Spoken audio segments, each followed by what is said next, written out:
Alors, on considère une fonction f telle que f de x est égal à x moins 1 plus 4 divisé par x moins 1 au carré.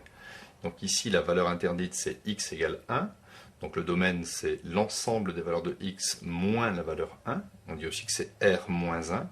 Mais on étudie ici la fonction f sur l'intervalle moins l'infini 1. C'est un domaine imposé.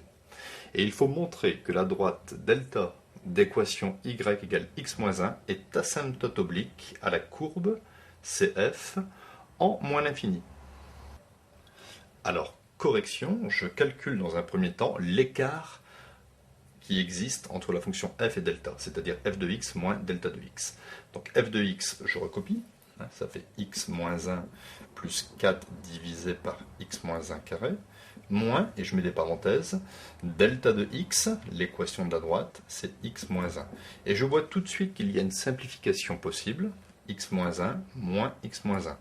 Donc l'écart ici d'altitude entre les images de delta et de f, pour une valeur de x donnée, est égal à 4 sur x moins 1 au carré. Donc, pour que delta soit asymptote oblique à CF, il faudrait que cet écart diminue lorsque x tend vers moins l'infini. C'est la raison pour laquelle nous allons calculer la limite de cet écart lorsque x tend vers plus l'infini, moins l'infini. Et il faudra trouver 0. Alors, limite de 4 sur x moins 1 au carré en moins l'infini, c'est identique à la limite de 4 sur x au carré, lorsque x tend vers moins l'infini. Si vous dites moins l'infini moins 1, c'est identique à moins l'infini.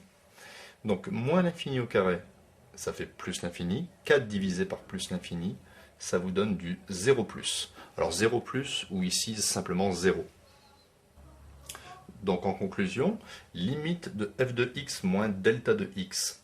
Lorsque x tend vers moins l'infini, on a trouvé 0, donc delta est asymptote oblique à CF en moins l'infini.